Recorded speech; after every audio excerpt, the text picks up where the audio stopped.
ഇടവേളയിലേക്ക് പോകുന്നതിന് മുമ്പ് വീണ നായർ ആഭാസന്മാരെ സംരക്ഷിക്കുന്ന നിലപാടെടുക്കുകയാണ് സംസ്ഥാന സർക്കാർ എന്ന് പറയുന്നു. ഇതിനകത്ത് രാഷ്ട്രീയമില്ലേ എന്ന് മറുഭാഗം ചോദിക്കുമ്പോൾ രാഷ്ട്രീയമല്ല എന്ന് പറയുന്നു. പക്ഷെ രാഷ്ട്രീയ പാർട്ടികളെ സംബന്ധിച്ചിടത്തോളം നിങ്ങൾക്ക് അക്കോമഡേറ്റ് ചെയ്യപ്പെടുന്നവർ, അവരുടെ യഥാർത്ഥ സ്വഭാവം, യഥാർത്ഥ പെരുമാറ്റം, ഇതൊക്കെ ചികഞ്ഞ് അന്വേഷിക്കേണ്ട ബാധ്യതയൊക്കെ രാഷ്ട്രീയ പാർട്ടികൾക്ക്, ആ പൊളിറ്റിക്കൽ കറക്റ്റ്നെസ് കാണിക്കേണ്ട ബാധ്യതയൊക്കെ ഉണ്ടാകും ഇനിയുള്ള സമയങ്ങളിൽ. ആ തരത്തിലുള്ള പെരുമാറ്റങ്ങൾ പലരുടെ ഭാഗത്തുനിന്ന് വരുന്നു. വ്യക്തിപരമായിട്ട് പറയാനുള്ളത്, ഇന്ന് താരസംഘടന സിദ്ദിഖ് രാജിവെച്ചതുമായി ബന്ധപ്പെട്ട് നടൻ ധർമ്മജൻ ബോൾഗാട്ടി ഇന്ന് നമ്മൾ ടെലിഫോണിൽ ബന്ധപ്പെടുന്നു. അദ്ദേഹത്തിന് പ്രതികരിക്കാനുണ്ടെന്ന് പറയുന്നു. ഞാൻ തന്നെയാണ് ഈ സമയത്തിരുന്നത്. ഏത് തരത്തിലുള്ള സംഭാഷണങ്ങളാണ് നടത്തിയത്, എന്ത് വാക്കാണ് പറഞ്ഞത്, എത്ര തരത്തിലുള്ള അസഭ്യമായിട്ടുള്ള ഒരു പെരുമാറ്റമാണ് ഉണ്ടായത് എന്നൊക്കെയുള്ളൊരു കാര്യമുണ്ട്. ഞാൻ ഒരു മിനിറ്റ്, അതൊന്ന് ഒരു 2 മിനിറ്റ് നമ്മുടെ ആ ക്ലിപ്പുണ്ട്, അത് കേട്ടിട്ട് തിരികെ എത്താം. നിങ്ങൾ ആ പ്രതിക്കൊപ്പം, പ്രതി എന്ന ആരോപണ വിധേയനായിട്ടുള്ള നടനൊപ്പം നിൽക്കുന്ന നിലപാടാണ് ധർമ്മജൻ. നിങ്ങൾ ആ സമയത്ത് എടുത്ത നിലപാട് എല്ലാവർക്കും അറിയാം. നിങ്ങൾ വേറെ വാർത്താനം പറയണ്ട. ഞാൻ പറഞ്ഞ വർത്താനം എനിക്ക് നല്ല ഓർമ്മയുണ്ട്. ഞാൻ ഒരു ജയിലിന്റെ പുറത്ത് പോയിട്ട് കരഞ്ഞതും അതൊക്കെ എനിക്ക് ഓർമ്മയുണ്ട്. ഞാൻ പറഞ്ഞ വർത്താനം കുറ്റം ചെയ്താൽ ആരായാലും ശിക്ഷിക്കപ്പെടണമെന്നാണ് ഞാൻ പറഞ്ഞിട്ടുള്ളത്. നിങ്ങൾ എന്താ വിചാരിച്ചിരിക്കുന്നത്? സിനിമാക്കാരെല്ലാം മോശക്കാരാണോ? സിനിമാക്കാരെല്ലാവരും മോശക്കാരാണെന്ന് ആരും പറഞ്ഞിട്ടില്ല. പക്ഷേ ആ മോശക്കാർ, നിങ്ങളുടെ കൂട്ടത്തിൽ മോശക്കാരുണ്ടെങ്കിൽ അത് പറയാനുള്ള ധൈര്യം നിങ്ങൾക്ക് ഉണ്ടാവണം. വിചാരിച്ചിട്ട് നിൽക്കലായിരുന്നു. പക്ഷെ എനിക്ക് ലാലേട്ടൻ പ്രസിഡന്റായിട്ടിരിക്കേണ്ട ഒരു സംഘടനയിലെ അംഗമാണ് ഞാൻ. സിദ്ദിഖിക്ക ഇപ്പൊ രാജിവെച്ചു എന്ന് പറയുന്നു. എനിക്ക് ബാബുചേട്ടൻ, മമ്മൂക്ക എല്ലാരും ഉള്ള ഒരു സംഘടനയാണ്. നിങ്ങൾ ഈ ജാതി വർത്താനം പറഞ്ഞാൽ ഞാൻ ശരിക്കും പറഞ്ഞാല് ഞാൻ പച്ച തെറി പറയാണ്. അത് നിങ്ങളുടെ സംസ്കാരമാണ് ധർമ്മജൻ. എനിക്ക് അതിലൊന്നും ഒരു അത്ഭുതവും ഇല്ല. നിങ്ങൾ ഈ രീതിയിൽ നടി ആക്രമിക്കപ്പെട്ട സംഭവത്തിൽ നിലപാടെടുത്ത നിങ്ങൾ ഈ വാർത്ത അവതരിപ്പിക്കുന്ന അവതാരികയെ തെറി പറയും.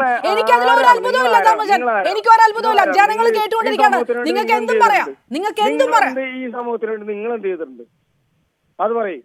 നിങ്ങൾ എന്ത് സമൂഹത്തിന് എന്ത് ചെയ്തിട്ടുണ്ട്? നിങ്ങൾ ചാനലിൽ പറയാനല്ല നിങ്ങൾ എന്ത് ചെയ്തിട്ടുണ്ട്?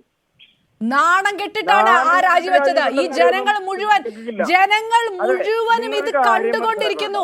ജനങ്ങൾ മുഴുവനും ഇത് അറിയുന്നു. ഞാൻ പറയുന്നത് കേട്ടാവും.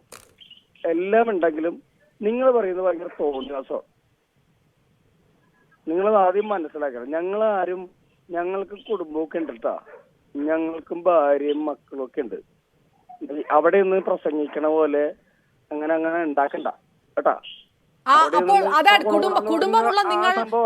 കുടുംബമുള്ള നിങ്ങൾ സ്വീകരിച്ച നിലപാട് ജനങ്ങൾക്കറിയാം.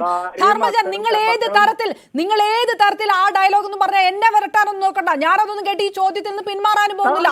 നിങ്ങൾക്ക് ഉത്തരം പറയാൻ കഴിയില്ല ധർമ്മജൻ.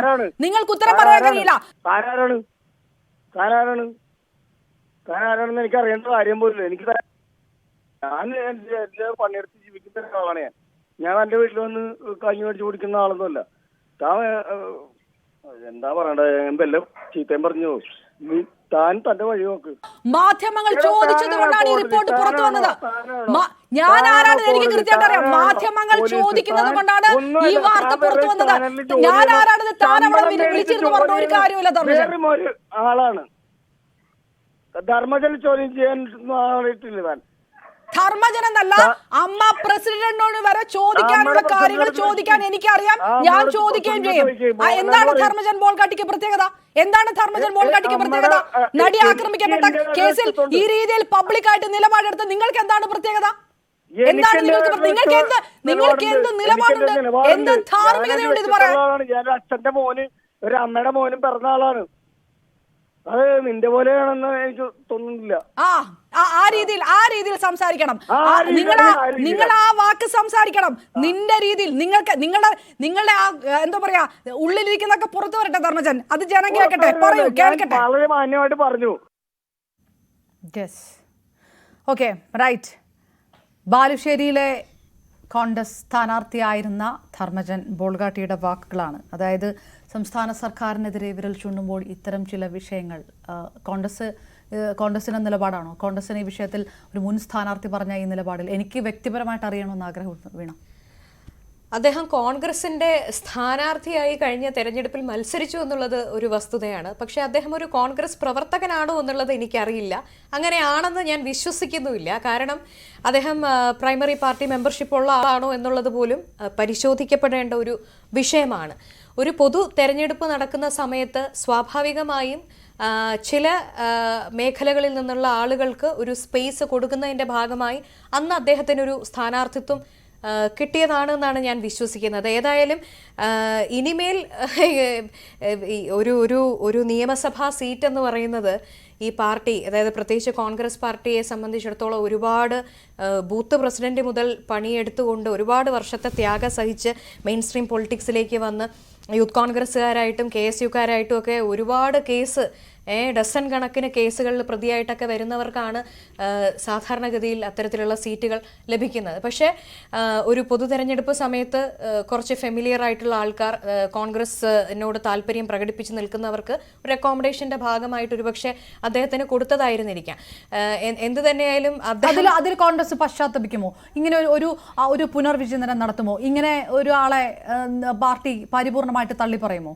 അല്ല, എനിക്ക് അതിനെക്കുറിച്ച് പറയാൻ ഞാൻ KPCC പ്രസിഡന്റോ അല്ലെങ്കിൽ അത്രയും വലിയ പദവിയിൽ ഇരിക്കുന്ന ഒരാളല്ല. ഞാൻ കോൺഗ്രസിന്റെ യുവജന സംഘടനയുടെ ഒരു സംസ്ഥാന ജനറൽ സെക്രട്ടറി ഭാരവാഹിത്വം മാത്രമുള്ള ഒരാളാണ്. അതിനെക്കുറിച്ച് പാർട്ടിയാണ് പറയേണ്ടത്. പക്ഷെ ഒരിക്കലും പാർട്ടി ഇതുപോലെ സംസാരിക്കുന്ന ശൂന്യമായിട്ട് ഒരു വനിതയോട്, പ്രത്യേകിച്ച് ഇപ്പം ഞാൻ വിചാരിക്കുന്നു താങ്കൾ ഒരു വനിതയായതുകൊണ്ടായിരിക്കാം ഇത്രയധികം മോശമായ രീതിയിലുള്ള ഭാഷ സംസാരിക്കാനായിട്ട് നാവ് ഉയർന്നതോ.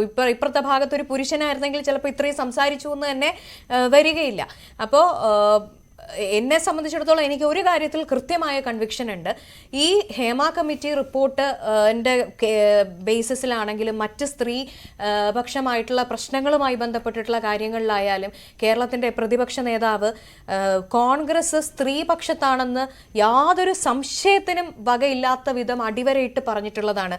ഈ ഹേമ കമ്മിറ്റി റിപ്പോർട്ടുമായിട്ട് ബന്ധപ്പെട്ട പ്രശ്നങ്ങൾ വരുമ്പോൾ തന്നെ ആ റിപ്പോർട്ട് പൂർണ്ണമായിട്ടും പുറത്തു വിടണമെന്നും IPS ഇപ്പോൾ ഞാൻ അറിയുന്ന ലേറ്റസ്റ്റ് ഇൻഫർമേഷൻ ഈ കഴിഞ്ഞ ദിവസങ്ങളിലെ വെളിപ്പെടുത്തലുകളുമായിട്ട് ബന്ധപ്പെട്ട് നടന്നിട്ടുള്ള സിദ്ദിഖിൻ്റെയും ഒക്കെ രഞ്ജിത്തിൻ്റെയും ഒക്കെ രാജിയും ആ വെളിപ്പെടുത്തലുകളെ കുറിച്ചൊക്കെ അന്വേഷിക്കാനായിട്ട് ഒരു കമ്മീഷനെ സർക്കാർ നിയോഗിക്കാൻ തീരുമാനിച്ചിട്ടുണ്ടെന്നുള്ള രീതിയിലാണ് അറിയുന്നത്. അവിടെയും നമ്മൾ കൃത്യമായിട്ട് നേരത്തെ തന്നെ പ്രതിപക്ഷ നേതാവ് അടക്കമുള്ളവർ പറഞ്ഞിട്ടുണ്ട്, ഒരു വനിതാ IPS ഉദ്യോഗസ്ഥയുടെ നേതൃത്വത്തിൽ ഇത് അന്വേഷിക്കപ്പെടണമെന്നുള്ളത്. അത്രയും അധികം, കാരണം ഒരു സ്ത്രീപക്ഷത്ത് നിന്ന് ചിന്തിക്കുകയും സ്ത്രീപക്ഷ നിലപാടെടുക്കുകയും ചെയ്യുന്ന ഒരു പ്രസ്ഥാനത്തിന്റെ ഭാഗമായിട്ടാണ് ഞാൻ ഇന്ന് പ്രവർത്തിക്കുന്നത്. കൃത്യമായി നേതാക്കന്മാരുടെ മനസ്സിൽ എന്താണ് സ്ത്രീകളുടെ പ്രശ്നങ്ങളുമായി ബന്ധപ്പെട്ട് അവരുടെ ഒരു നിലപാടെന്നുള്ളതിനെ കുറിച്ച് ബോധ്യമുള്ള വ്യക്തി എന്നുള്ള നിലയിൽ കൂടി പറയുകയാണ്. ഒരിക്കലും കോൺഗ്രസ് പാർട്ടി ധർമ്മജൻ ബോൾഗാട്ടിയെ പോലെ ലൈസൻസ് ഇല്ലാതെ എന്തും ആരെയും വിളിച്ചു പറയാമെന്ന് കരുതുന്നവരുടെ ആ ഒരു മാനസികാവസ്ഥയെ ഓൺ ചെയ്യാൻ കോൺഗ്രസ് പാർട്ടി നിൽക്കില്ല എന്ന് തന്നെയാണ് ഞാൻ വിശ്വസിക്കുന്നത്. വളരെ അത് കേൾക്കുമ്പോൾ സന്തോഷമുണ്ട്. കോൺഗ്രസ് പോലുള്ള ഒരു പാർട്ടി അത് വ്യക്തിപരമായി കൂടി ചോദിച്ചാണ്. നന്ദി വീണ. ഏതായാലും ഗായത്രി, വർഷ, ഈ ഒരു വിഷയത്തിനകത്ത് ഞാൻ ഇങ്ങനൊരു കാര്യം പറയാനുള്ളൊരു കാരണം, രാഷ്ട്രീയ പാർട്ടികളെ സംബന്ധിച്ചിടത്തോളം സൂക്ഷിക്കേണ്ടതായിട്ടുള്ള ചില പൊളിറ്റിക്കൽ കറക്റ്റ്നസ് എവിടെയൊക്കെ കൈവിട്ടു പോകുമ്പോൾ ഇത്തരം വലിയ ആരോപണങ്ങൾക്ക് പ്രതിരോധിക്കേണ്ടതായിട്ട് വരുന്നു. മുകേഷിന്റെ അടക്കമുള്ള വിഷയങ്ങൾ അതാണല്ലോ, നിങ്ങൾ പറഞ്ഞതടക്കം. ഒരു ചെറിയ പ്രതികരണം. ഞാൻ ഇനിയും ആവർത്തിച്ച് പറയുകയാണ്, ഇതിനെ ഒരു കക്ഷി രാഷ്ട്രീയ പ്രശ്നമായിട്ട് കാണാൻ എനിക്ക് ഉദ്ദേശിക്കുന്നില്ല. പക്ഷേ ഇപ്പോൾ വീണയുടെ അത്തരത്തിൽ സംസാരിച്ചത് കൊണ്ട് തീർച്ചയായിട്ടും എനിക്ക് ഒറ്റ സെൻറ്റൻസിൽ വീണയ്ക്കുള്ള ഒരു മറുപടി, വീണ വ്യക്തിപരമായി വീണ എടുത്തേക്കുന്ന സ്റ്റാൻഡിനും വീണയുടെ പ്രസ്ഥാനത്തോട്, ഒരു യുവതി എന്നുള്ള നിലയെ പ്രസ്ഥാനത്തോടുള്ള പ്രതീക്ഷയും നിലപാടും ഞാൻ അങ്ങേയറ്റം അനുമോദിക്കുകയാണ്.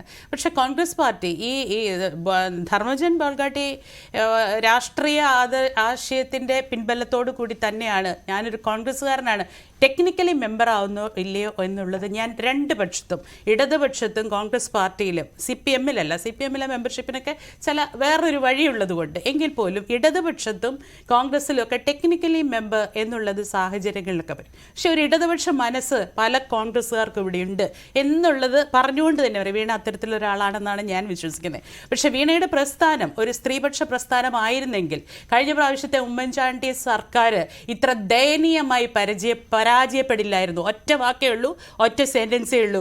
യുവാക്കളായിരുന്ന എല്ലാ മന്ത്രിമാരും യുവാക്കന്മാരും ഏത് പേരിലാണ് അടിയറവ് പറയിക്കപ്പെട്ടത് എന്നുള്ളത് ഒരു ചരിത്രത്തിലെ എത്തിനോട്ടമായിട്ട് നമുക്ക് അവശേഷിക്കുന്നുണ്ട്. പിന്നെ ഇന്ന് രാജിവെച്ചിരിക്കുന്ന സിദ്ദിഖ്, നിങ്ങൾ ആവർത്തിച്ച് പറയുന്നു രഞ്ജിത്ത് ഇടതുപക്ഷ കക്ഷി രാഷ്ട്രീയക്കാരൻ. ഞാൻ ഇപ്പോഴും പറയുന്നു രഞ്ജിത്ത് ഒരു ഇടതുപക്ഷ മനസ്സുള്ള ആളല്ല, ഒരു ഫ്യൂഡൽ മാഡംബി വലതുപക്ഷ മനസ്സുള്ള ആൾ തന്നെയാണ് രഞ്ജിത്ത്. എങ്കിലും ഇടതുപക്ഷ കക്ഷി രാഷ്ട്രീയത്തിൽ നിൽക്കുന്നുണ്ട് ആ ധാർമ്മികമായ ഉത്തരവാദിത്വം ആൾ ഒരു ഇടതുപക്ഷക്കാരനായിരിക്കും എന്ന് പറയുന്നത് ഞാൻ തള്ളി പറയുന്നില്ല. പക്ഷേ ഇന്ന് രാജിവെച്ചിരിക്കുന്ന സിദ്ദിഖ് കോൺഗ്രസ്സുകാരനാണ്. അതും ഞാൻ അവിടെ വിടുകയാണ്. പക്ഷേ ഈ കക്ഷി രാഷ്ട്രീയത്തിനപ്പുറത്തേക്ക് സാംസ്കാരിക ഔന്നത്യം ഉണ്ടാവണം കലാകാരന്മാർക്ക്. കല സംസ്കാരത്തിൻ്റെ ഇടയിലുള്ളതാണ്, കല ജീവിതത്തിന് വേണ്ടിയുള്ളതാണ്, കല പുരോഗതിയിലേക്കുള്ളതാണ്, കല സാംസ്കാരികം മാത്രമാണ്. അതിൻ്റെ അകത്ത് നെഹ്റു പറഞ്ഞൊരു കാര്യമുണ്ട്, സംസ്കാരം മനസ്സിൻ്റെയും ആത്മാവിൻ്റെയും വിശാലതയാണ് സംസ്കാരം. മനസ്സിനും ആത്മാവിലും വിശാലതയുള്ള സാംസ്കാരിക പ്രവർത്തകനായിരിക്കണം കലാകാരന്മാർ. സമൂഹത്തിൻ്റെ ഇന്ന് നമ്മൾ സിനിമയിലേക്ക് എടുത്തു വെക്കുന്ന സിനിമയിലുള്ള ഈ അസന്മാർഗികളെ മുന്നോട്ട് കൊണ്ടുവരാൻ ഇടതുപക്ഷ ജനാധിപത്യ മുന്നണിയുടെ സർക്കാർ നടപടി എടുത്തിട്ടുണ്ടെങ്കിൽ തീർച്ചയായിട്ടും മനസ്സിൽ കലയില്ലാത്ത ഒരാളും ഇനി സിനിമയിൽ വേണ്ട, മനസ്സിൽ സംസ്കാരമില്ലാത്ത ഒരാളും സിനിമയിൽ വേണ്ട എന്ന് ഏറ്റവും നോവുന്ന മനസ്സുമായിട്ടാണ് ഞാൻ പറയുന്നത്. ധർമ്മജന്റെ വാക്പ്രയോഗങ്ങൾ, അപർണയെ പോലെയുള്ളൊരു പെൺകുട്ടിയുടെ നേരെ നോക്കിയിട്ട് ഇത്തരത്തിലുള്ളൊരു വാക്പ്രയോഗങ്ങൾ, ഞാനും ജനിച്ചതൊരമ്മയ്ക്കാണ് എന്ന് പറയുന്നിടത്ത് അത് അങ്ങനെ എടുത്ത് ഞാൻ അതിൻ്റെ അകത്ത് ഇമോഷണൽ ആവുന്നുണ്ട്. കാരണം ഞാൻ ഒരമ്മയാണ്, ഞാനൊരമ്മയ്ക്ക് ജനിക്കുന്ന ആളാണ്. അത് ഒരു കലാകാരനിൽ നിന്ന് വരാൻ പാടില്ല. കല എവിടെയെങ്കിലും ധർമ്മജ, കല എവിടെയെങ്കിലും നമ്മളെ അനുഗ്രഹിച്ചിട്ടുണ്ടെങ്കിൽ ഇങ്ങനെ പറയാൻ പാടില്ല. എനിക്ക് തോന്നുന്നു ധർമ്മജൻ മദ്യപിച്ചിട്ടുണ്ടെന്ന്. ഇതൊന്നും ഒരു ഭൂഷണമല്ല, ഇത്തരത്തിലുള്ള പ്രതികരണങ്ങൾ ഭൂഷണമല്ല. ഇതിപ്പോ ഒരു വാർത്താ അവതാരികയോട് പറയുന്നവർ മലയാള സിനിമയിലെ ഷൂട്ടിംഗ് സെറ്റുകളിൽ വരുന്ന ജൂനിയർ ആർട്ടിസ്റ്റുകളടക്കം എന്തായിരിക്കും പറയുക എന്നാണല്ലോ ജനം മനസ്സിലാക്കുന്നത്. ഞാൻ അങ്ങനെയാണ് പരസ്യമായിട്ട് ഇതുപോലെ ഉള്ള ഒരു പൊതുമാധ്യമത്തിൽ, ഇത്രയും പോപ്പുലർ ആയിരിക്കുന്ന ഒരു മാധ്യമത്തിൻ്റെ ക്യാമറയെ നോക്കിയിട്ട് അവതാരകയോട് ഇങ്ങനെ പറയാൻ ധർമ്മജന് പറ്റുന്നുണ്ടെങ്കിൽ ഞാനും ഒരു സിനിമാക്കാരിയാണെന്ന് പറയുന്നതിൽ വളരെ മോശമായൊരു ഫീലിംഗ് ഉണ്ടാവുന്നുണ്ട്. അത് പറയാതിരിക്കാൻ പറ്റില്ല. ഇത്തരത്തിൽ ഈ വിഷയത്തെ നമുക്ക് സമീപിക്കാനും പറ്റില്ല.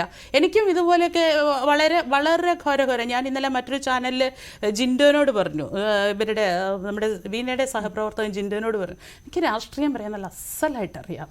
അത് നല്ല കമ്മ്യൂണിസ്റ്റ് മാർക്സിസ്റ്റ് ആശയങ്ങളിൽ നിന്നുകൊണ്ട് ജീവിതത്തിൻ്റെ ഏതിടവും പറയാൻ നല്ല അസലായിട്ട് അറിയുന്ന ആളാണ് ഞാൻ.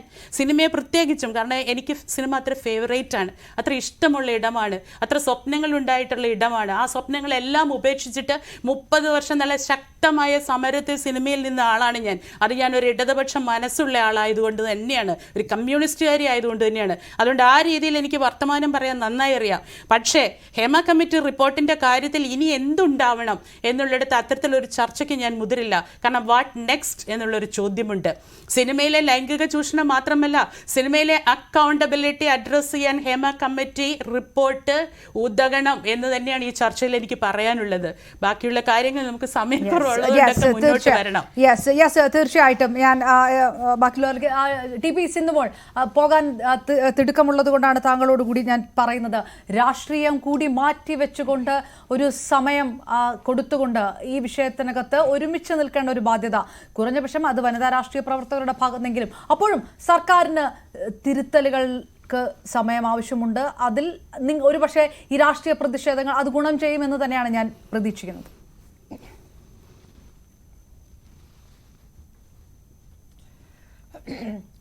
അപർണ, ഇവിടെ ഏതു മേഖലയിൽപ്പെട്ട ഒരു വിഷയം വന്നാലും, അതിപ്പോൾ സ്ത്രീയുടെ വിഷയമാവട്ടെ, കുഞ്ഞുങ്ങളുടെ കാര്യമാവട്ടെ, അല്ലെങ്കിൽ ആരോഗ്യ മേഖലയിലെ പ്രശ്നമാവട്ടെ, കേരളത്തിൻ്റെ സമസ്ത മേഖലകളിലെയും സ്പർശിക്കുന്ന ഏതു വിഷയത്തിലും അതിൽ അഭിപ്രായം പറയുകയും ശരിയുടെ കൂടെ നിൽക്കുകയും ചെയ്യുക എന്നുള്ളതാണ് ഒരു രാഷ്ട്രീയ ധർമ്മം.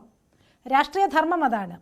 അങ്ങനെ ഒരു രാഷ്ട്രീയ ധർമ്മം ഉള്ളിടത്ത് റിപ്പോർട്ട് ഇനി വീണ്ടും വരട്ടെ, അന്വേഷണം നടക്കട്ടെ എന്നൊക്കെ പറഞ്ഞ് ആ ഒരു രാഷ്ട്രീയ ധർമ്മത്തോടൊപ്പം നിൽക്കുന്നതിന് പകരം ഒരു രാഷ്ട്രീയക്കാരി എന്നുള്ള രീതിയിൽ സംസാരിക്കുന്ന ആളുകളോട് എനിക്ക് വിയോജിപ്പുണ്ട്. അവരിത് ശരിയായ രീതിയിൽ ഇത് പുറത്തു കൊണ്ടുവരുമെന്നുള്ള ഒരു പ്രതീക്ഷയും എനിക്കില്ല.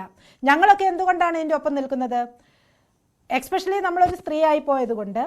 ഇത് സിനിമാ മേഖലയിൽ മാത്രമല്ല, എല്ലാ മേഖലയിലും ഇത്തരം പ്രശ്നങ്ങൾ നടക്കുന്നുള്ളത് കൊണ്ട്. ഇപ്പം മാധ്യമ മേഖലയെക്കുറിച്ച് അപർണ ഇവിടെ സൂചിപ്പിച്ചിട്ടല്ലോ, മാധ്യമ മേഖലയിലുണ്ട്, ഇപ്പോൾ ഞങ്ങളുടെ പ്രൊഫഷനിലേക്ക് പോയാൽ അവിടെയുണ്ട്, എല്ലാ മേഖലകളിലും ഇത്തരം പ്രശ്നമുണ്ട്. അപ്പോൾ ഇതിനെ അഡ്രസ്സ് ചെയ്യുന്ന ഒരു വലിയ വിഷയമായി കേരളത്തിൽ ഇന്ന് ഈ സിനിമാ മേഖലയിലെ വിഷയം വന്നപ്പോൾ ഞങ്ങൾ സംസാരിക്കുന്നത് ഇത് സർവസ്പർശിയായിട്ടാണ്. എല്ലായിടത്തും ഇതിൻ്റെ വെളിച്ചം എത്തണമെന്നുള്ള ആഗ്രഹത്തിലാണ് സംസാരിക്കുന്നത്.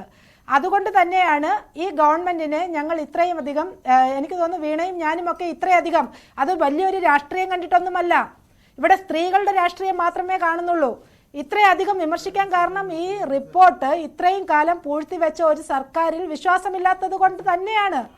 ഇവിടെ ഇതിനെ വീണ്ടും ശരിയാക്കി എടുക്കുമെന്ന് പറയുന്ന ഗായത്രി വർഷയുടെ ഉള്ളിൽ കിടക്കുന്ന രാഷ്ട്രീയത്തെ, ആ രാഷ്ട്രീയത്തെ ശരിയായ രീതിയിൽ കാണാൻ എനിക്ക് സാധിക്കുന്നില്ല. ഇവിടെ ഇരിക്കുന്ന ബാക്കി പാനലിസ്റ്റുകൾക്ക് സാധിക്കുന്നുണ്ടോ എന്ന് എനിക്കറിയില്ല.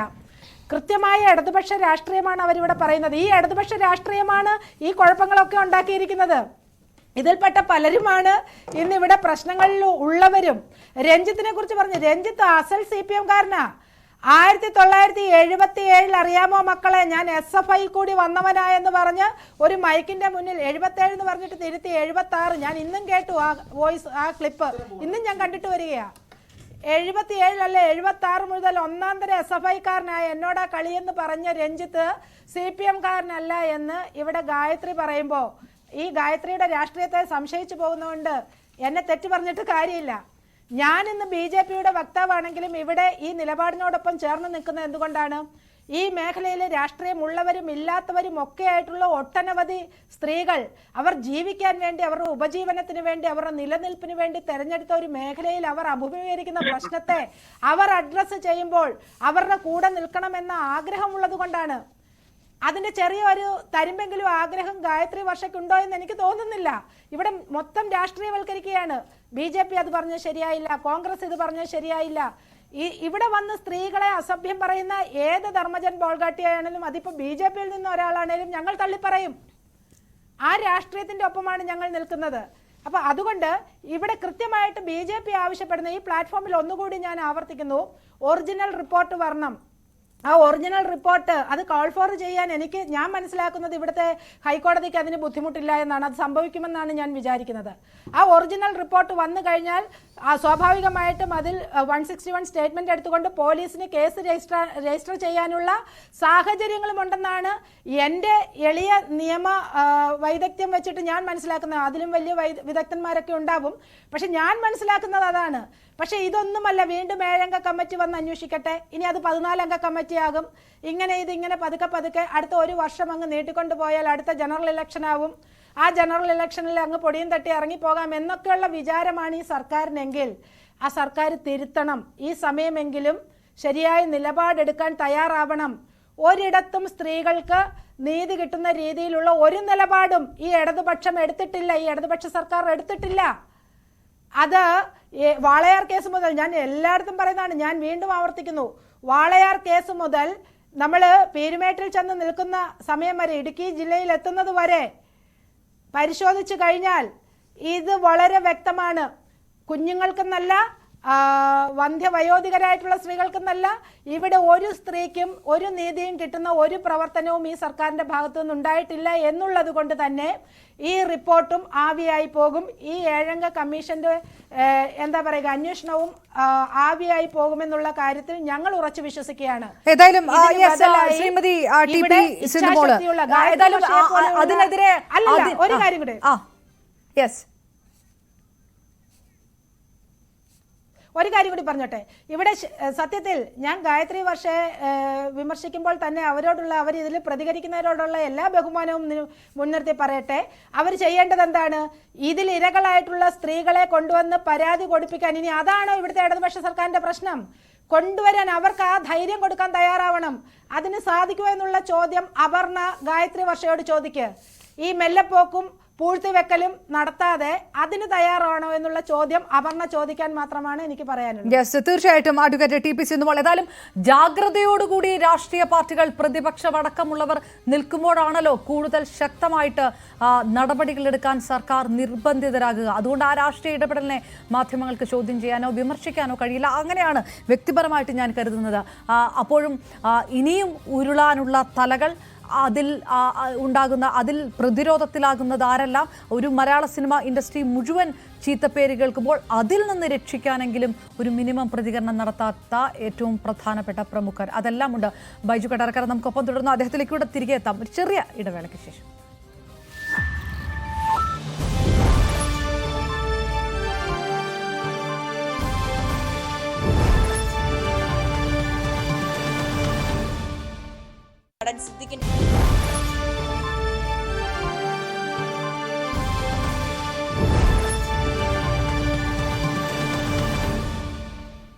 ബൈജു കട്ടാരക്കര, നേരത്തെ താങ്കളടക്കം കേട്ട ആ ഒരു വീഡിയോ ക്ലിപ്പ്, ഇത് സമൂഹ മാധ്യമങ്ങളെല്ലാം നമ്മുടെ ചാനൽ തന്നെ അപ്ലോഡ് ചെയ്തുമ്പോൾ ഏത് തരത്തിലാണ് അതിൽ സൈബർ അറ്റാക്ക് എനിക്കെതിരെ വന്നുകൊണ്ടിരിക്കുന്നത് അത് കണ്ടുകൊണ്ടിരിക്കുകയാണ്.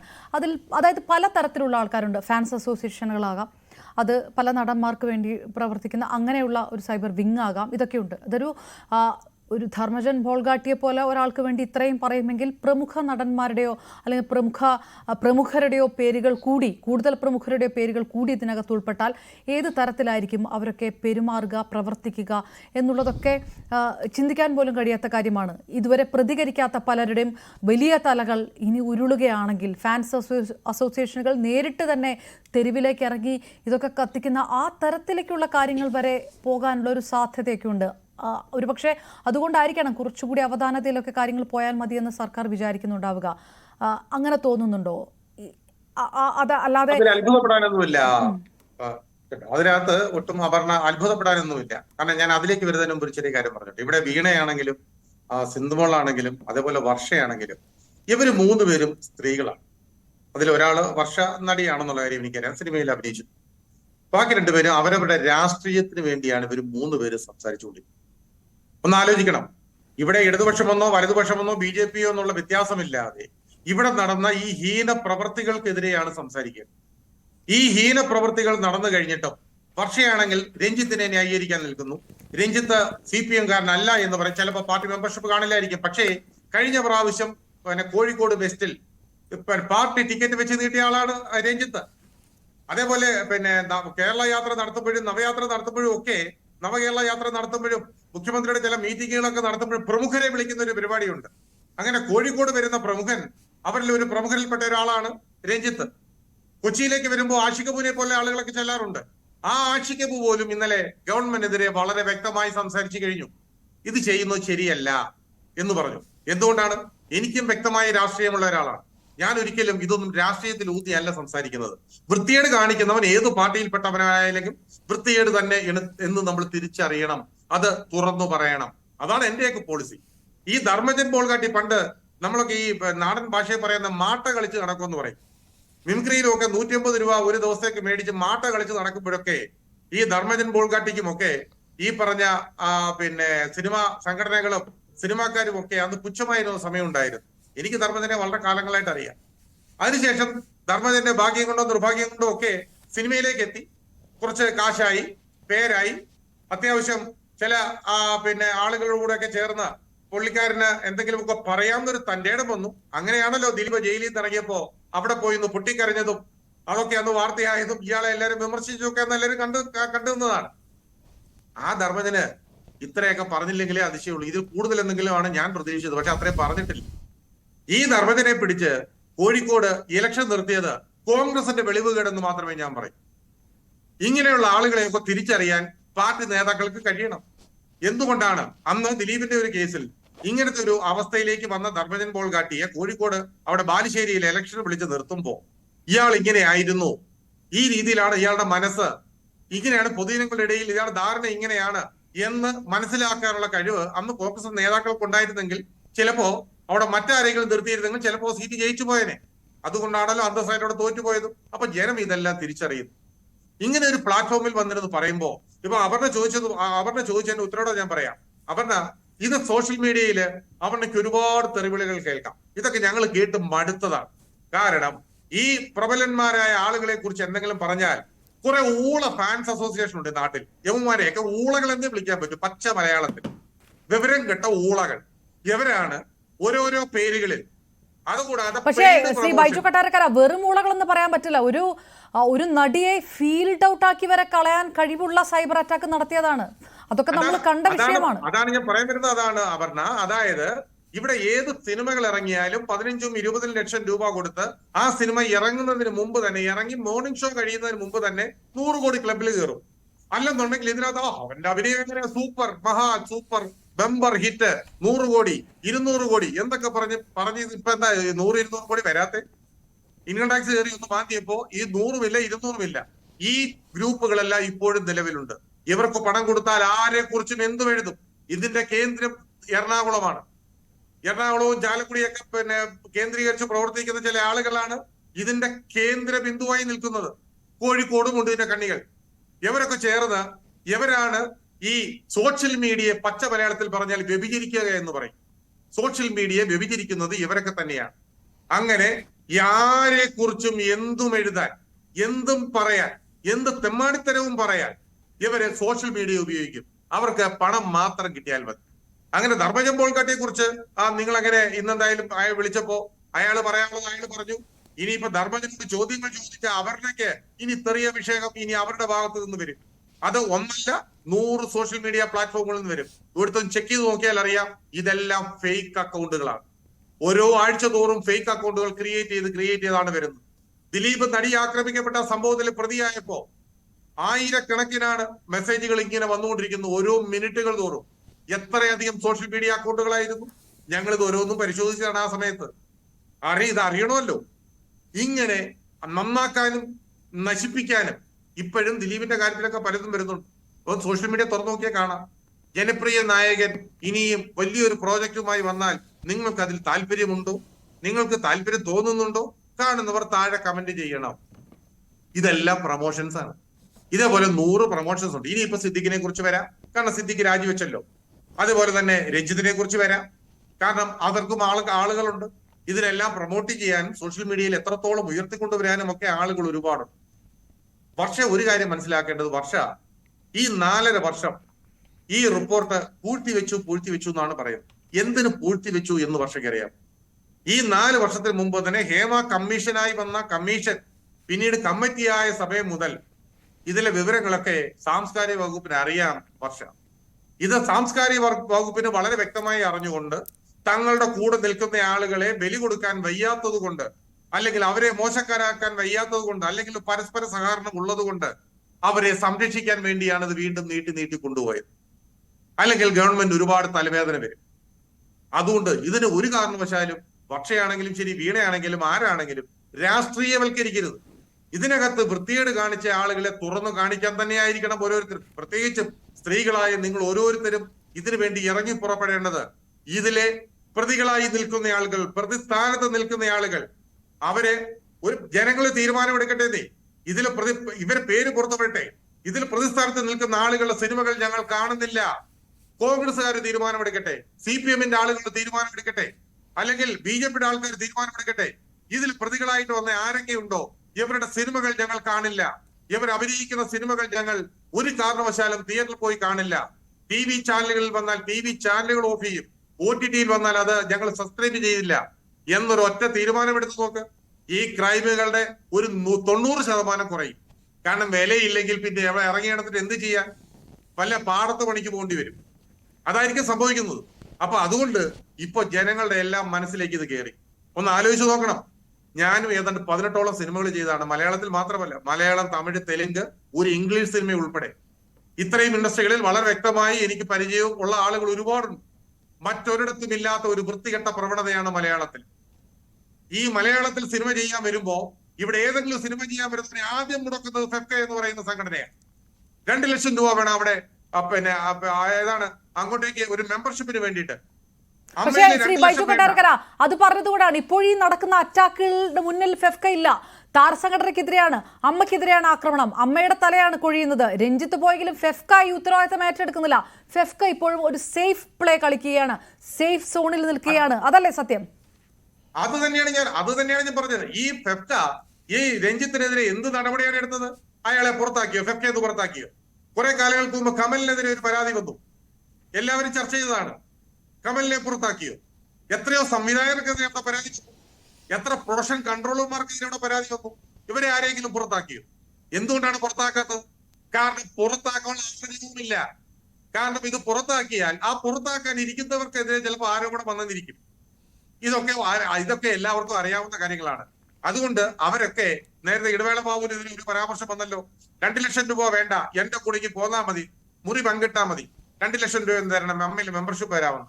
ഇത് കേൾക്കുമ്പോ പക്ഷേ ഒരു കാര്യം ആലോചിക്കേണ്ടത്, അപ്പൊ കേൾക്കുന്ന പൊതുജനം ഇത് മനസ്സിൽ കരുതുന്നത് എന്താണെന്നറിയോ? അപ്പോ 2 ലക്ഷം കൈയില്ലാത്ത ആൾക്കാർ എങ്ങനെയായിരിക്കും ഈ അമ്മയിൽ മെമ്പർഷിപ്പ് എടുത്തത്? ശരിയല്ലേ എന്ന് ചിന്തിച്ചാൽ നമ്മൾക്ക് കുറ്റം പറയാൻ പറ്റൂ? അമ്മയിൽ മെമ്പർഷിപ്പ് എടുത്തത് 2 ലക്ഷം രൂപ കൊടുക്കാതെയാണ് ഇടവേള ബാബു പറഞ്ഞത്, ചിലപ്പോ ശരിയായിരിക്കാം എന്ന് ചിന്തിച്ചാൽ ആർക്കെങ്കിലും കുറ്റം പറയാൻ പറ്റുമോ? അതുകൊണ്ടാണ് പറയുന്നത്, ഇതിനകത്ത് ഈ കുഴപ്പക്കാരെന്ന് കണ്ടവനെ ചെവിക്ക് പിടിച്ചു പുറത്തു കൊണ്ടുവരണം, അവനെ കൈകാര്യം ചെയ്യണം. ജനങ്ങളല്ല കൈകാര്യം ചെയ്യേണ്ടത്, പോലീസാണ് കൈകാര്യം ചെയ്യേണ്ടത്. അതിനെന്തിനാണ് സർക്കാരിന് ഇത്ര മടി? സർക്കാർ എന്താണ് ഇത് അടച്ചു വെച്ചിരിക്കുന്നത്? എന്തിനാണ് ഇത് അടച്ചു വെക്കും തോറും സർക്കാരിന്റെ ഇമേജ് പോകത്തേ ഉള്ളൂ. ഈ 4.5 വർഷം ഇത് അടച്ചു വെച്ചിരുന്നപ്പോൾ തന്നെ, പുറത്തു വിടാതിരുന്നപ്പോൾ തന്നെ ഇതിന്റെ സത്യാവസ്ഥ ജനങ്ങൾക്ക് മനസ്സിലായി തുടങ്ങി. ഇതിലെ പേജുകൾ വെട്ടിമാറ്റിയപ്പോൾ തന്നെ ആളുകൾക്ക് വളരെ വ്യക്തമായി മനസ്സിലാക്കി ഇത് ആളുകളെ രക്ഷിക്കാനാണ്.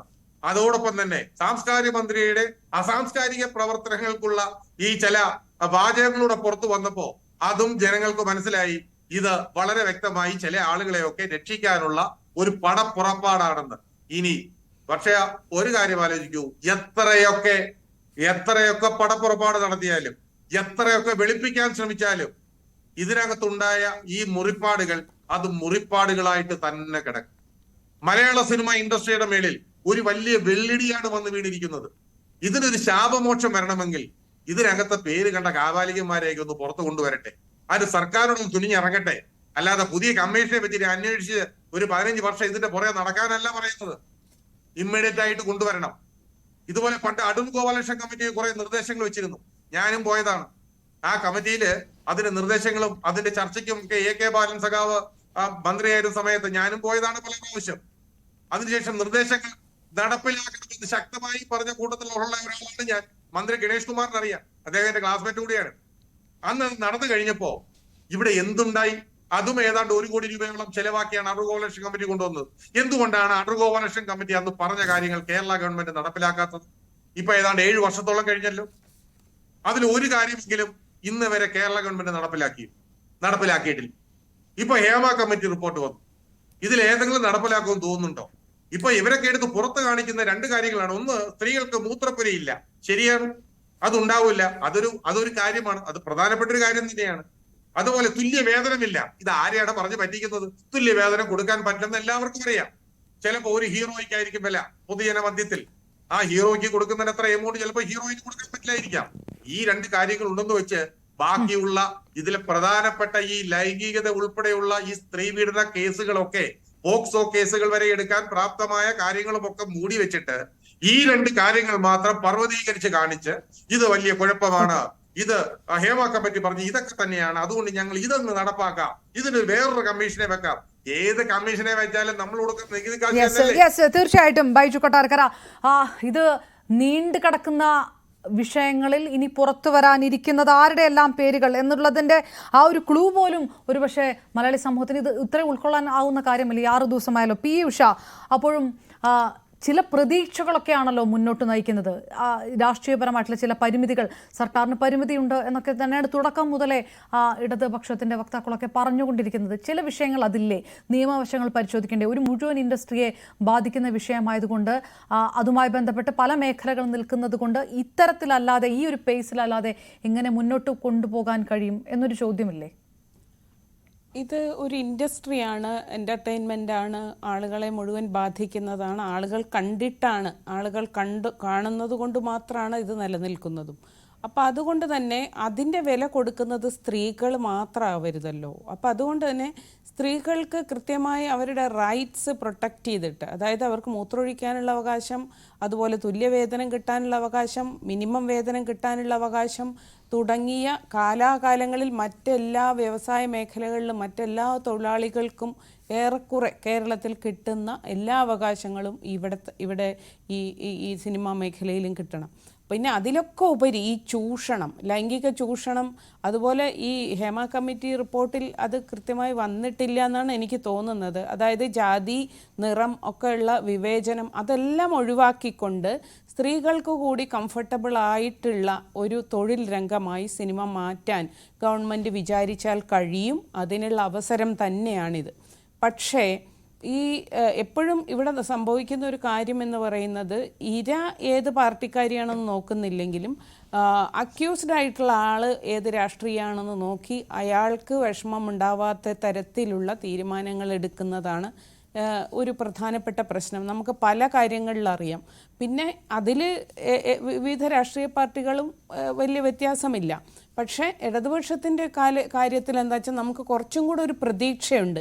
കാരണം അവകാശങ്ങൾ, പ്രത്യേകിച്ചും സ്ത്രീകൾക്ക് അവകാശങ്ങൾക്ക് ഒരു പ്രാധാന്യം കൊടുക്കുന്ന ഒരു രാഷ്ട്രീയമാണ് ഇടതുപക്ഷ രാഷ്ട്രീയം. പക്ഷെ നമുക്ക് ഇപ്പം കാണാൻ കഴിയുന്നത് അങ്ങനെയല്ല. ഇപ്പം തന്നെ കഴിഞ്ഞ ദിവസം അത് പാർവതി തിരുവോത്ത് വളരെ ഭംഗിയായിട്ട് പറഞ്ഞു. ഇനിയും പരാതി കൊടുക്കേണ്ട ഉത്തരവാദിത്വവും ഇത്രയേറെ ചൂഷണം ചെയ്യപ്പെട്ട സ്ത്രീകൾ ഏറ്റെടുക്കണോ?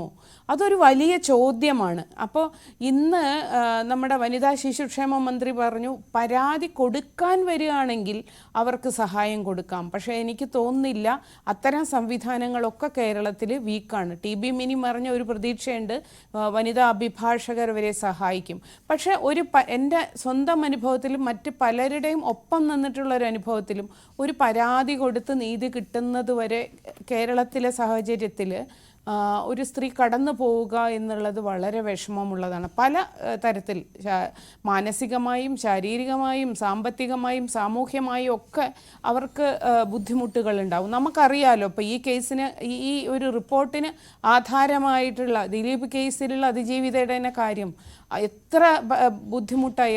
അവർക്ക് ചെറിയ തരത്തിലൊക്കെ പിന്തുണയൊക്കെ കിട്ടിയെങ്കിൽ പോലും വേണ്ടത്ര കിട്ടിയിട്ടുണ്ടെന്ന് എനിക്ക് തോന്നുന്നില്ല.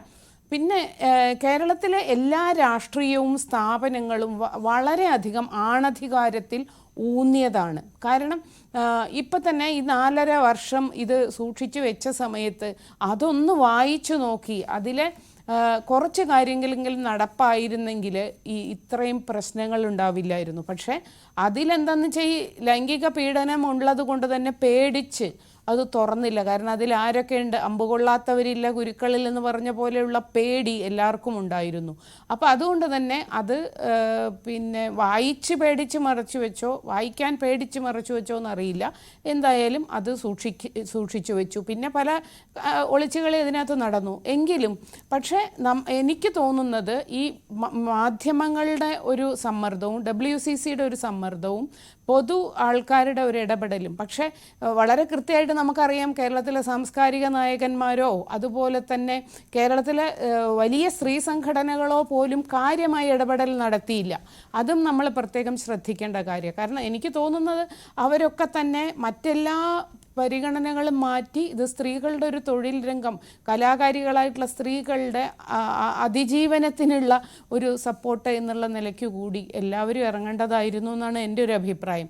കാരണം ഇതിൽ തന്നെ കേസ് അതായത് പ്രത്യേകിച്ച് ഒരാൾ പരാതി കൊടുക്കാതെ തന്നെ കേസെടുക്കാമെന്ന് തന്നെയാണ് ഞാൻ വിശ്വസിക്കുന്നത്. നിയമപരമായി അതാണ് ശരിയും. പിന്നെ TB മിനി പറഞ്ഞതുപോലെ ഒരു സ്പെഷ്യൽ ഇൻവെസ്റ്റിഗേഷൻ ടീമിനെ ഉണ്ടാക്കി അന്വേഷിക്കുന്നത് കാര്യം എളുപ്പമാക്കുകയും സമയം കൂടുതൽ ഇല്ലാതെ നടക്കുകയും ചെയ്യാവുന്നതാണ്. പ്രത്യേക കോടതി പോലും കൊണ്ടുവരുന്നതിൽ പോലും തെറ്റില്ല എന്ന് എനിക്ക് തോന്നുന്നു. കാരണം ഒരു നൂറ്റാണ്ടാവാൻ പോകുന്ന ഈ സിനിമാ വ്യവസായത്തെ സ്ത്രീകളുടേത് കൂടി ആക്കുന്നത്, സ്ത്രീകൾ ചൂഷണം ചെയ്യപ്പെട്ടതിനെ ഒരു ഗവൺമെൻറ് ആ കാലത്ത് കൃത്യമായി അഡ്രസ്സ് ചെയ്തു എന്ന് ചരിത്രത്തിൽ രേഖപ്പെടുത്തുന്ന ഒരു കാര്യമാണ്. പക്ഷേ അതിന് ഗവൺമെൻറ് തുനിയോ എന്നുള്ളതാണ്. കാരണം പലരുടെയും സോഫ്റ്റ് കോർണർ പല അക്യൂസ്ഡ് ആയിട്ടുള്ള ആളുകളോടാണ്. അപ്പം അതുകൊണ്ട് തന്നെ എന്നാണ് നമുക്ക് കഴിഞ്ഞ ദിവസങ്ങളിലൊക്കെ മനസ്സിലാവുന്നത്. അല്ലെങ്കിൽ ഈ പേര് വെളിപ്പെടുത്തപ്പെട്ടപ്പോൾ ആ നിമിഷം അവരൊക്കെ മാറി നിൽക്കേണ്ടതാണ്. അതിന് പകരം കുറേ സമയം ഒളിച്ചിരിക്കുന്നു, കുറേ സമയം സമ്മർദ്ദത്തിലാക്കുന്നു, പിന്നെ സമ്മർദ്ദമൊന്നുമില്ല സ്വയം രാജിവെച്ചതാണെന്ന് പറയുന്നു.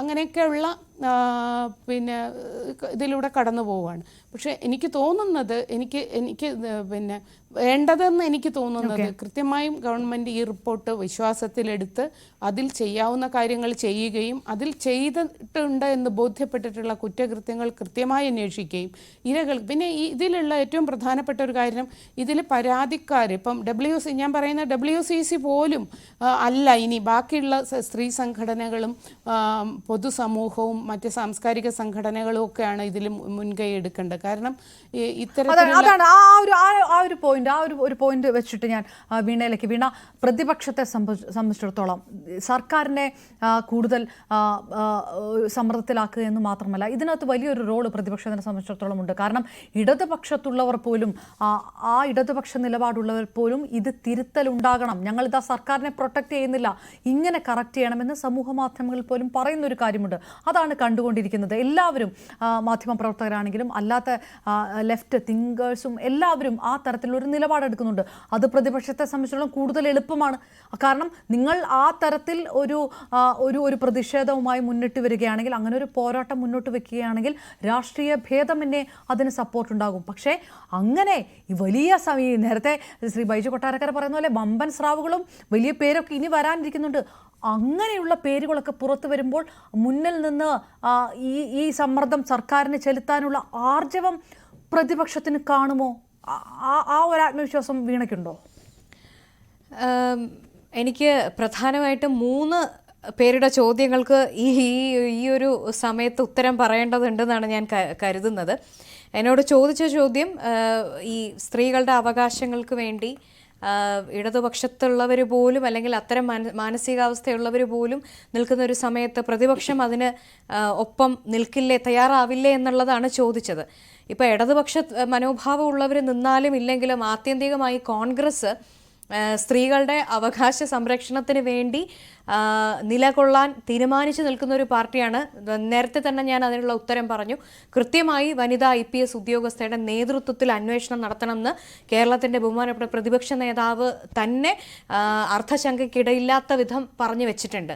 അപ്പോൾ ഞാൻ പറയട്ടെ, ഇതിപ്പോൾ ഒരു പൊളിറ്റിക്കൽ ഓർഗനൈസേഷനോ അല്ലെങ്കിൽ ഏതെങ്കിലും ഒരു WCC പോലുള്ള ഒരു ഗ്രൂപ്പോ മാത്രമല്ല, സ്ത്രീകളെന്ന് പറയുന്നത് ഈ സമൂഹത്തിൻ്റെ മുഖ്യധാരയിൽ പുരുഷനെ പോലെ തന്നെ അഭിമാനത്തോടുകൂടി തല ഉയർത്തി നമുക്കെല്ലാവർക്കും ഇന്ത്യൻ ഭരണഘടന നൽകുന്ന ഒരു അവകാശമുണ്ട്, റൈറ്റ് ടു ലൈഫ്. ആ റൈറ്റ് ടു ലൈഫിനകത്ത് ഇംപ്ലിസിറ്റ് ആയിട്ടുള്ളതാണ് right to live with dignity എന്നുള്ളത്. ആ ഡിഗ്നിറ്റിയോടുകൂടി തല ഉയർത്തിപ്പിടിച്ച് ജീവിക്കാനുള്ള അവകാശം, സ്വത്തിനും ശരീരത്തിനും സംരക്ഷണം വ്യവസ്ഥാപിതമായ സർക്കാരിനാൽ കിട്ടപ്പെടാൻ അവകാശമുള്ളവർ തന്നെയാണ് സ്ത്രീകൾ. ആ സ്ത്രീകളുടെ റൈറ്റ്സിന് വേണ്ടിയിട്ട് നിലകൊള്ളുക എന്നുള്ളത് തന്നെയാണ് ഏത് പുരോഗമന രാഷ്ട്രീയ പ്രസ്ഥാനത്തിൻ്റെയും കടമ, കർത്തവ്യം എന്നുള്ള കാര്യത്തിൽ യാതൊരു സംശയമില്ല. ആ ചോദ്യത്തിനുള്ള ഉത്തരം ക്ലിയറായി കാണുമെന്ന് ഞാൻ വിചാരിക്കുന്നു. ഇനി മറ്റ് 2 പേർ, എനിക്ക് മുൻപ് സംസാരിച്ച ശ്രീ ബൈജു കൊട്ടാരക്കരയും അതിനു മുമ്പ് സംസാരിച്ച ശ്രീമതി ഗായത്രി വർഷയും പറഞ്ഞ കാര്യങ്ങളിൽ കൂടി ഒരു അല്പം ക്ലാരിറ്റി വരുത്തേണ്ടതുണ്ടെന്നാണ് ഞാൻ വിചാരിക്കുന്നത്. ശ്രീ ബൈജു കൊട്ടാരക്കര, ഏറെ ബഹുമാനപൂർവ്വം അങ്ങയോട് എനിക്ക് പറയാനുള്ള ഒരു കാര്യം, അങ്ങ് എന്നെ ചർച്ചയിൽ കാണുന്നത് ഒരു രാഷ്ട്രീയക്കാരിയായിട്ടാണ്.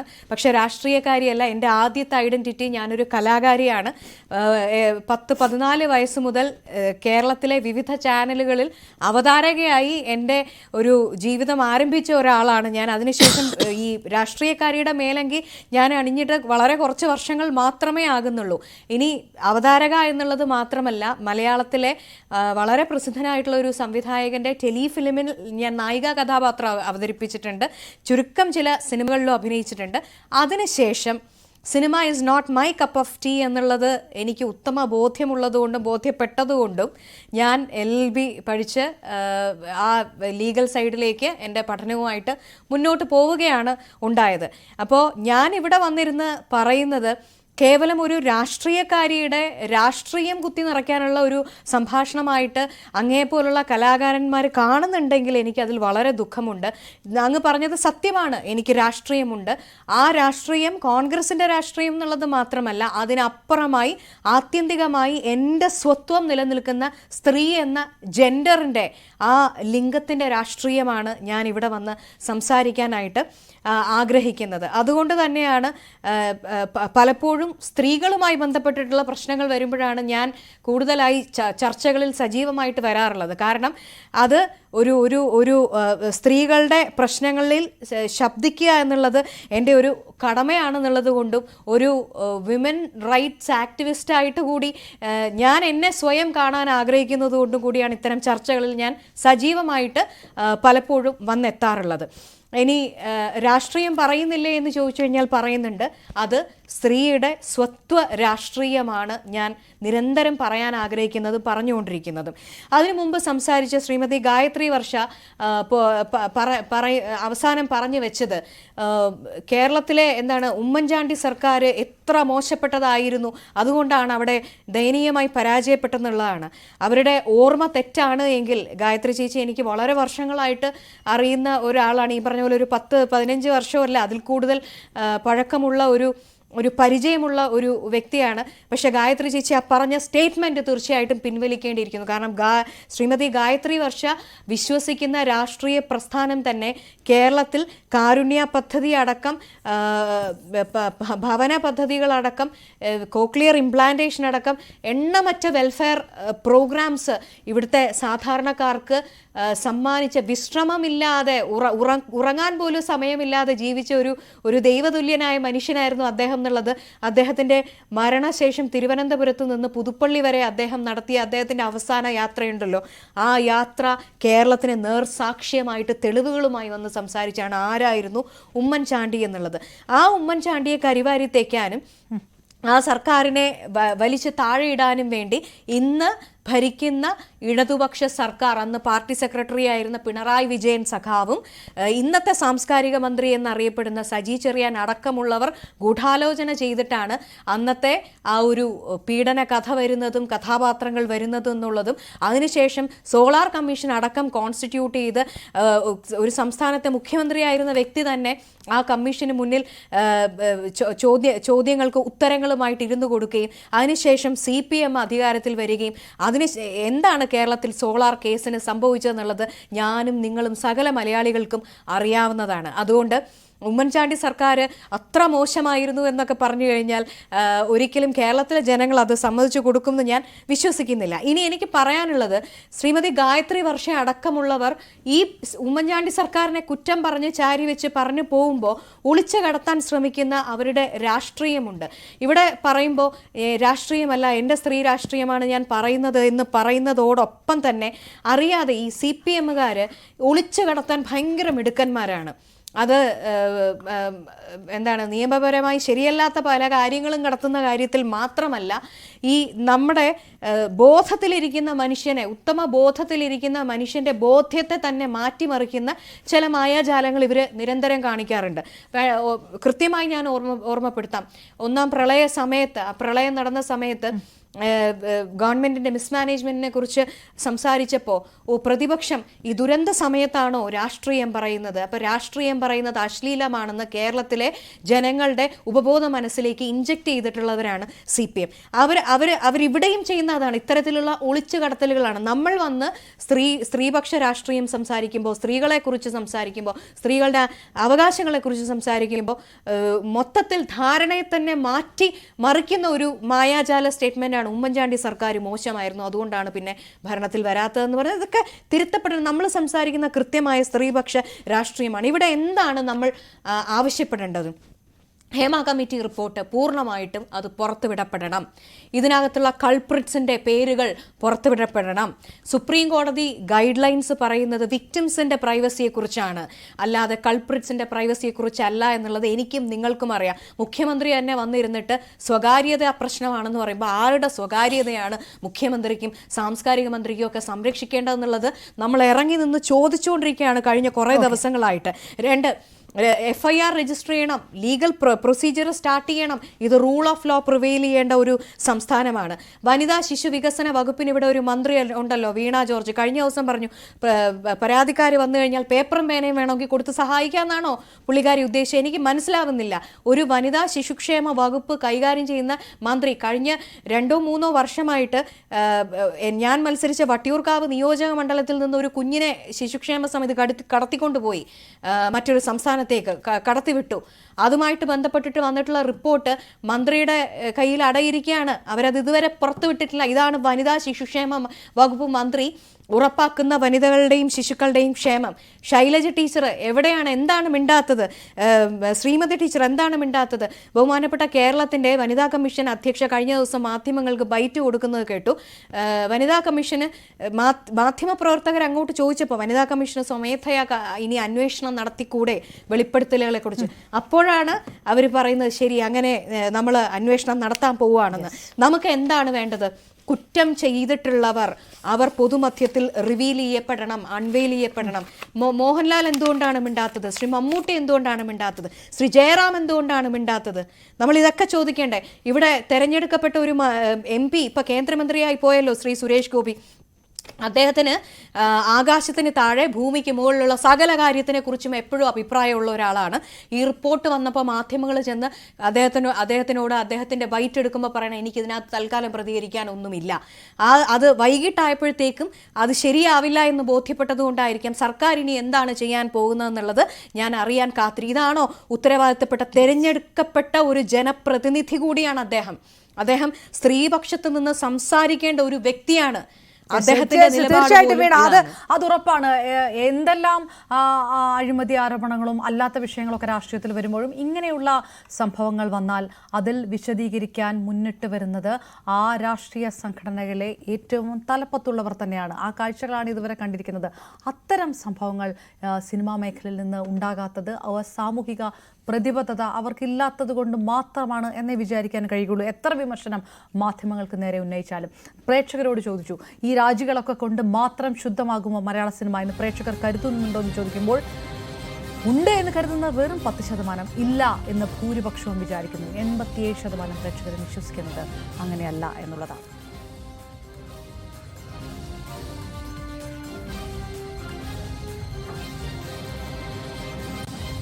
ലോകത്തെവിടെയും ആർക്കെതിരെയുമുള്ള അനീതി തിരിച്ചറിയാൻ കഴിവുണ്ടാകണം.